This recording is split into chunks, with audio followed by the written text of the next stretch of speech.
Assalamualaikum warahmatullahi wabarakatuh. Selamat siang kepada Ibu Kadis, teman-teman sekalian. Perkenalkan kami dari kelompok 4. Pada kesempatan kali ini kami akan mempresentasikan hasil diskusi kami mengenai kodifikasi elektroda nuklir untuk mendeteksi pH karsinogen.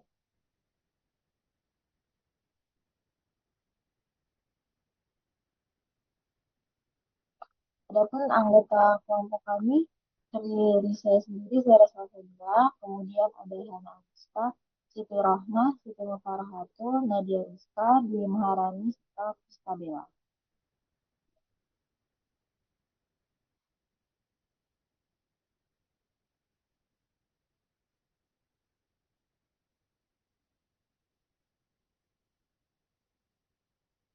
Untuk topik pembahasan yang akan kita dapat skema dan prosedur, perbedaan hasil, serta referensi dari yang kami gunakan. Bisa di next. Nah, untuk yang pertama aku adalah latar belakang. Polycyclic aromatic hidrokarbon atau bisa disingkat juga sebagai pH merupakan kandungan lingkungan yang tersebar luas dan berdampak signifikan terhadap kesehatan manusia, terutama di lingkungan kerja dengan tingkat paparan yang sendiri terdiri dari dua atau lebih cincin aromatik yang menyatu dengan benzena sebagai unit dasarnya dan diklasifikasikan berdasarkan berat molekulnya menjadi pH berat molekul rendah dan pH berat. Senyawa ini bersifat karsinogenik, mutagenik, dan teratogenik, serta berkontribusi terhadap gangguan sistem reproduksi melalui disrupsi endokrin, stres oksidatif, dan kerusakan DNA. Karakteristik pH yang cenderung fungsi lingkungan menyebabkannya menjadi polutan yang sulit diatasi. Salah satu metode analisis yang efektif untuk mendeteksi pH sendiri yakni sensor kimia berbasis molecular imprinted polymers atau MIP dengan keunggulan yakni selektivitas yang tinggi dan biaya produksi yang cukup rendah. Eh, Pelatih kita pada 2018 sudah mengembangkan sensor polarimetri berbasis MIT yang menggunakan nama protein digital. Namun sensor ini sendiri masih memiliki keterbatasan seperti biaya produksi yang tinggi, waktu respon yang lama, dan sensitivitas yang dipengaruhi oleh kondisi.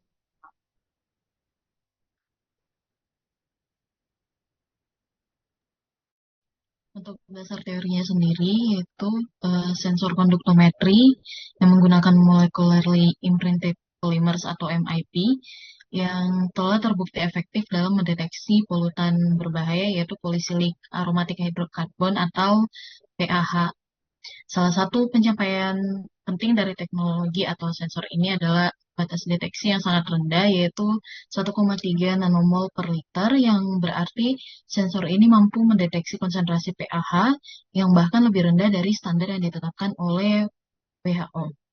Salah satu faktor yang mempengaruhi kinerja sensor ini adalah ketebalan lapisan MIP, di mana penelitiannya menunjukkan bahwa eh, ketebalan optimal antara 100 nanometer hingga 1 mikrometer dapat memberikan pengaruh positif terhadap sensitivitas dan akurasi pengukuran. Nah, dengan dari penelitian tersebut, kami memodifikasi sensor, yaitu dengan penambahan karbon nanotube atau CNT dan polimer konduktif seperti P.PSS. Dapat di mana P.PSS dan kombinasi P.PSS dan CNT ini dapat lebih meningkatkan sensitivitas serta stabilitas sensor. Kombinasi ini menawarkan alternatif yang lebih murah dan fleksibel jika dibandingkan dengan penggunaan elektroda emas. Nah, keunggulan dari kombinasi CNT dan P.PSS itu termasuk konduktivitas yang tinggi, pengurangan biaya produksi, serta kemudahan dalam pengembangan sensor yang portable. Selain itu, kombinasi ini juga menyediakan fleksibilitas dan ketahanan ekstra yang memungkinkan sensor berfungsi optimal dalam kondisi keras, sehingga meningkatkan stabilitas dan daya tahan sensor secara keseluruhan.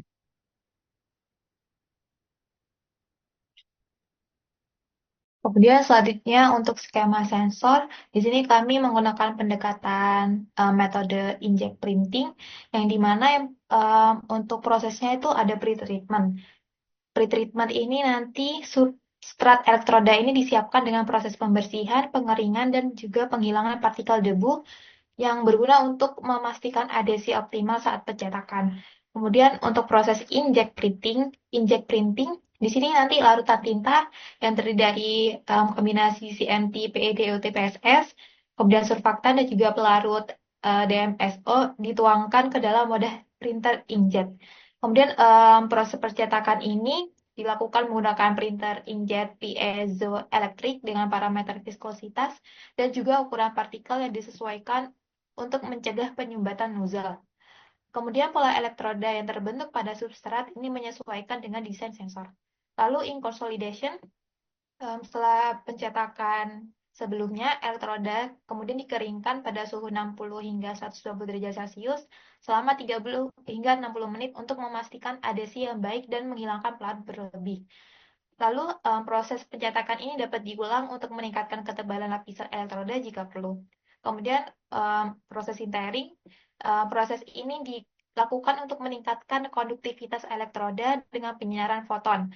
Proses ini memungkinkan perbaikan struktur material dan meningkatkan kontak antar partikel CNT, PEDOT, PSS. Kemudian pada protection layer preparation, lapisan pelindung ini dapat diaplikasikan untuk meningkatkan stabilitas elektroda terhadap lingkungan sekitar dan juga dapat memperpanjang umur sensor. Lalu yang terakhir, performance test and optimization. Karakterisasi sensor ini dilakukan dengan uji impedansi elektrokimia atau konduktometri yang berguna untuk mengukur perubahan resistansi akibat interaksi dengan pH. Kemudian selektivitas sensor diuji dengan mengeksposnya ke larutan pH dan juga diamati respon listriknya. Lalu sensor ini dapat dioptimasi berdasarkan stabilitas, durasi respon, dan juga sensitivitas terhadap berbagai konsentrasi pH. Next. Untuk prosedurnya sendiri, yang pertama itu ada persiapan dispersi elektroda, yang dimana bahan utama disiapkan seperti CNT, PEDOT, PSS, surfaktan, dan juga pelarut air. Kemudian CNT dimodifikasi dengan oksidasi asam dengan menggunakan campuran asam niter dan juga asam sulfat dengan perbandingan 1:3. Kemudian dipanaskan pada suhu 70 derajat Celcius selama 2 jam sambil diaduk. Setelah oksidasi, CNT ini nanti dicuci dengan air ionisasi hingga mencapai pH netral sekitar 7, lalu dikeringkan dalam oven pada suhu 80 derajat Celcius selama 12 jam. Kemudian CNT yang telah dimodifikasi sebelumnya ini didispersikan ke dalam larutan PEDOT-PSS dengan perbandingan CNT banding PEDOT-PSS 1:9. Kemudian surfaktan ditambahkan ke dalam larutan yang berguna untuk mencegah aglomerasi CNT. Kemudian campuran ini disonikasi menggunakan ultrasonic probe pada frekuensi 40 kHz selama 30 hingga 60 menit untuk mendapatkan dispersi yang homogen. Lalu diukur pH larutan dan disesuaikan dalam kisaran 6 hingga 8 dengan menambahkan larutan NaOH atau HCl jika perlu. Next.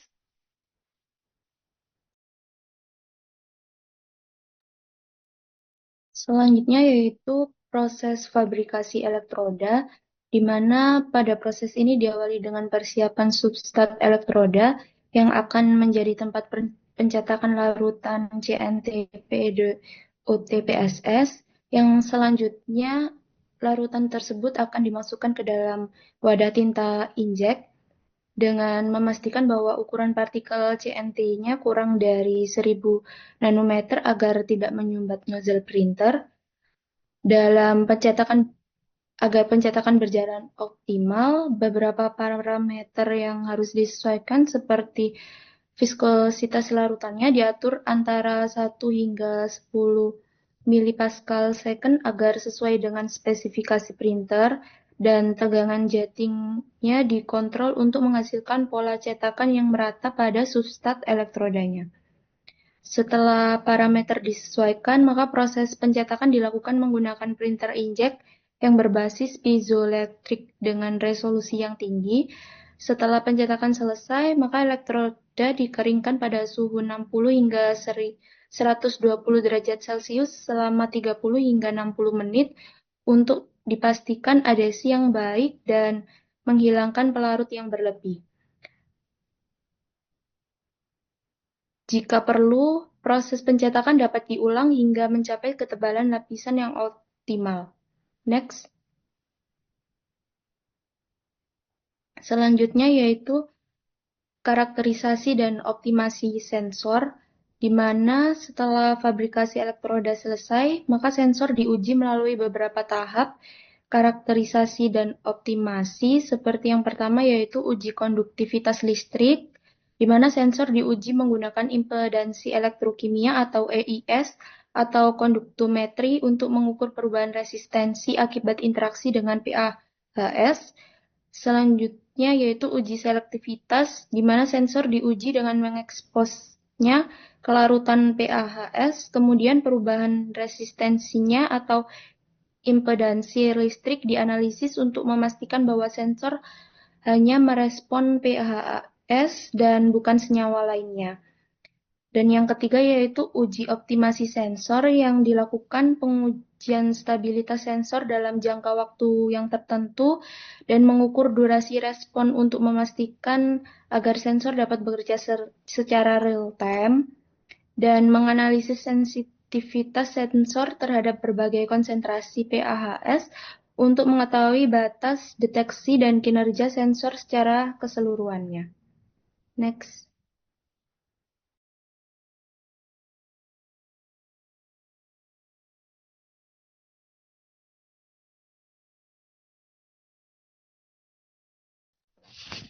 Baik, selanjutnya yaitu perkiraan hasil dari sensor yang telah kita modifikasi. Yang pertama yaitu hubungan antara sinyal sensor dengan kadar pada sensor. Hubungan antara sinyal dan kadar pada sensor konduktometri yang telah dimodifikasi dengan CNT dan PEDOT PSS untuk mendeteksi polisiklik aromatik hidrokarbon atau PAH diprediksi menunjukkan adanya hubungan yang linear maupun non-linear, di mana hal tersebut ditentukan oleh jumlah kadar PAH. Ketika terjadi peningkatan kadar PAH yang berlebih, di mana hal tersebut mengindikasi bahwa terjadi peningkatan konsentrasi PAH yang berlebih akan menyebabkan terjadinya penurunan konduktivitas pada sensor. Hal tersebut dapat disebabkan oleh beberapa faktor. Yang pertama yaitu adanya efek penghalang atau gate effect yang menunjukkan semakin banyak PAH yang terikat pada sensor, semakin sedikit elektron yang dapat ditransferkan melalui elektroda. Yang kedua yaitu jenuhnya situs aktif pada CNT dan PEDOT PSS sehingga tidak terjadi peningkatan konduktivitas yang signifikan. Dikarenakan tidak semua PAH mampu berikatan dengan elektroda secara efektif. Berdasarkan hal tersebut, maka semakin bertambahnya kadar PAH, maka diprediksi akan menunjukkan hubungan yang non-linear. Sedangkan untuk hubungan yang linear dapat diprediksi terjadi ketika kadar PAH dalam larutan yang masih rendah, sehingga akan menghasilkan perubahan konduktivitas yang proporsional, di mana hal tersebut disebabkan karena adanya interaksi yang terjadi antara elektroda yang dimodifikasi dengan analit PAH yang masih dalam batas kemampuan sensor, sehingga sensor memiliki tingkat sensitivitas yang tinggi. Dengan hal tersebut, grafik hubungan antara sinyal dengan kadar diprediksi akan meningkat dan terjadi hubungan yang linear, seperti pada gambar di samping, merupakan salah satu contoh prediksi grafik hubungan antara sinyal dengan sensor, di mana pada grafik yang besar ini menunjukkan hubungan yang linear, yaitu ketika konsentrasi ataupun kadar PAH-nya itu rendah, yaitu 10⁻⁴ hingga konsentrasi 1. Selanjutnya untuk pada gambar yang lebih kecil menunjukkan jika konsentrasi yang ditambahkan hingga berlebih akan terjadi stagnan pada grafiknya yang mengindikasi bahwa situs aktifnya telah jenuh dan tidak dapat terjadi perubahan yang signifikan.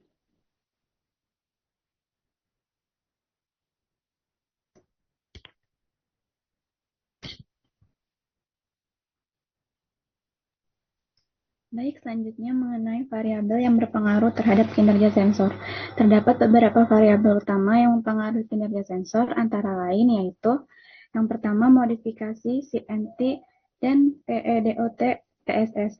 CNT memiliki nilai konduktivitas yang tinggi yang dapat berinteraksi dengan PAH melalui interaksi ikatan PP, sedangkan PEDOT-PSS berfungsi sebagai polimer konduktif yang dapat meningkatkan stabilitas sensor dan sensitivitasnya terhadap perubahan lingkungan akibat interaksi dengan PAH.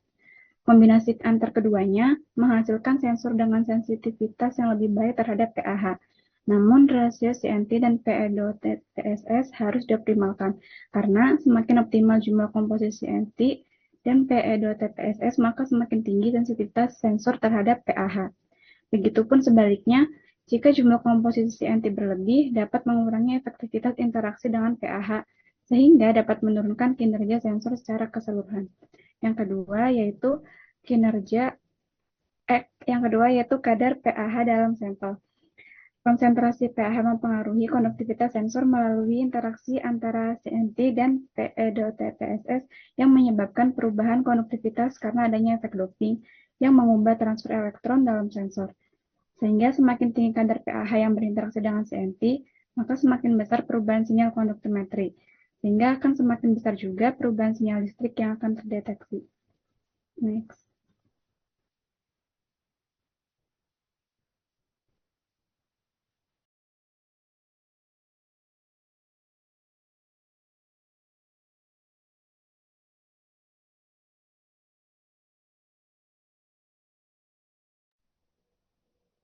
Untuk variabel selanjutnya yaitu parameter pengukuran dan lingkungan. Faktor utama yang dapat mempengaruhi stabilitas dan konduktivitas elektroda yaitu pH dari larutan. Pada pH yang terlalu rendah atau terlalu tinggi akan menyebabkan degradasi material PEDOT, PSS dan mengurangi efektivitas interaksi CNT dengan PAH. Selain itu, suhu operasional juga mempengaruhi efisiensi transfer elektron, di mana suhu yang terlalu rendah akan memperlambat reaksi deteksi. Kelembapan dan tekanan lingkungan juga dapat mempengaruhi stabilitas dari sensor, terutama pemantauan dalam lingkungan yang terbuka, sehingga pengukuran konduktivitas dapat dilakukan dalam kondisi stabil untuk menghindari fluktuasi sinyal akibat gangguan eksternal. Untuk selanjutnya yaitu adanya interferensi dari senyawa lain. Keberadaan senyawa lain dalam sampel dapat mempengaruhi interaksi PAH dengan sensor, di mana keberadaan senyawa lain dapat menggeser tempat PAH pada permukaan sensor sehingga sensor tidak bisa menangkap PAH dengan maksimal. Selain itu, adanya senyawa lain juga dapat mengubah aliran listrik dalam sensor yang menyebabkan ketidakakuratan sinyal yang terdeteksi. Sehingga semakin tinggi keberadaan senyawa lain akan semakin rendah selektivitas dan akurasi sensor terhadap PAH. Next. Berikut merupakan sumber pustaka yang kami gunakan. Sekian penjelasan dari kelompok kami. Terima kasih atas perhatiannya. Apabila ada salah kata, kami mohon maaf. Wassalamualaikum warahmatullahi wabarakatuh.